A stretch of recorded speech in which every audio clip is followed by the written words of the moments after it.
अहाना की वापसी से घर की तीनों बहुएं बहुत खुश हैं।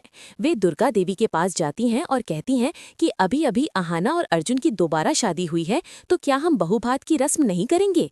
हमें मोहल्ले वालों को बुलाकर बताना चाहिए कि हमारी छोटी बहू वापस आ गई है। दुर्गा देवी पहले तो सख्त अंदाज में मना कर देती हैं और कहती हैं कि मुझे इन दिखावों में कोई दिलचस्पी नहीं है, शादी हो गई यही काफी है। वैसे भी इस शादी में हमने कम खर्चा नहीं किया। ये सुनकर बहुओं का चेहरा उतर जाता है। तभी वहाँ अर्जुन आता है। वो अपनी माँ के कंधे पर हाथ रखते हुए मुस्कुराकर कहता है कि माँ, दुनिया वालों का मुंह बंद करने के लिए ये जश्न जरूरी है, ताकि सबको पता चले कि अहाना इस घर की इज्जत है। और आप चिंता मत कीजिए, इस रस्म का खर्च मैं खुद उठाऊंगा। बेटे की बात दुर्गा देवी टाल नहीं पाती और मुस्कुराकर हाँ कर देती हैं। पूरे घर में तैयारियों का माहौल बन जाता है। रसोई में अहाना खीर बनाने की तैयारी कर रही है। घर की बाकी बहुएं भी उसकी मदद कर रही हैं। कोई काजू काट रहा है, कोई इलायची पीस रहा है। अहाना पूरे प्यार से दूध को चलाती जा रही है। खीर लगभग तैयार हो चुकी है और उसकी खुशबू पूरे घर में फैल जाती है। अर्जुन पानी पीने के बहाने रसोई में आता है और देखता है कि अहाना के माथे पर पसीना है।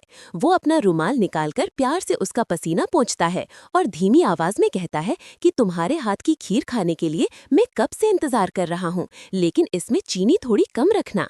तुम्हारे हाथ लगते ही ये वैसे ही मीठी हो जाएगी। अहाना शर्मा जाती है। बहुएं भी ये सब देखकर खुश हो जाती हैं, लेकिन दीवार के पीछे खड़ा पोल्टो ये सब देखकर जल रहा होता है। शाम होते ही मेहमान आने लगते हैं।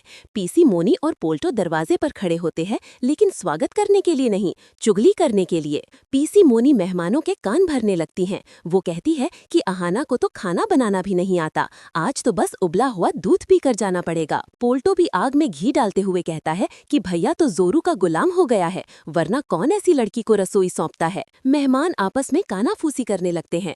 उधर रसोई में खीर तैयार हो चुकी होती है। अहाना और बहुएं तैयार होने के लिए अपने कमरों में चली जाती है। रसोई खाली होती है। यही मौका था जिसका पोल्टो और पीसी मोनी को इंतजार था। पीसी मोनी पोल्टो को लाल मिर्च का बड़ा डिब्बा देती है और कहती है, जा पोल्टो, कर दे काम तमाम।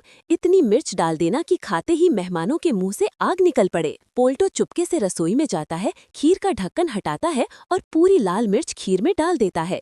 तभी पीछे से कड़क आवाज आती है। पोल्टो घबरा कर मुड़ता है। दरवाजे पर अर्जुन और अहाना खड़े होते हैं।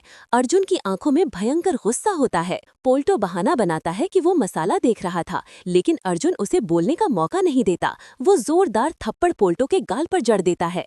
थप्पड़ इतना तेज होता है कि मिर्च का डिब्बा उसके हाथ से छूटकर हवा में उड़ता है और सीधा पीसी मोनी पर गिरता है। पीसी मोनी खांसने लगती हैं और उनकी आंखों में मिर्च चली जाती है। दुर्गा देवी और मेहमान भी वहां आ जाते हैं। अर्जुन दहाड़ते हुए कहता है कि शर्म नहीं आती, घर की इज्जत मिट्टी में मिलाने चले थे। अगर आज मैं यहाँ नहीं होता तो तुम खीर में जहर घोल देते। ये पोल्टो मेरा भाई कहलाने लायक नहीं है। दुर्गा देवी गुस्से से कहती हैं कि अच्छे कर्मों का फल मीठा होता है और बुरे कर्मों का तीखा।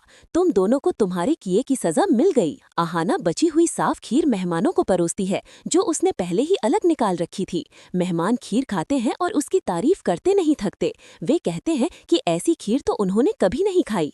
अहाना की तारीफ सुनकर पीसी मोनी का चेहरा और उतर जाता है। तो दोस्तों, बुराई कितनी भी कोशिश कर ले, जीत हमेशा अच्छाई की होती है। लेकिन क्या पोल्टो इस अपमान को भूलेगा या अब अर्जुन से बदला लेने की नई चाल चलेगा? जानने के लिए हमारे चैनल टेली प्लेयर को सब्सक्राइब करें और देखते रहें बड़े घर की छोटी बहू।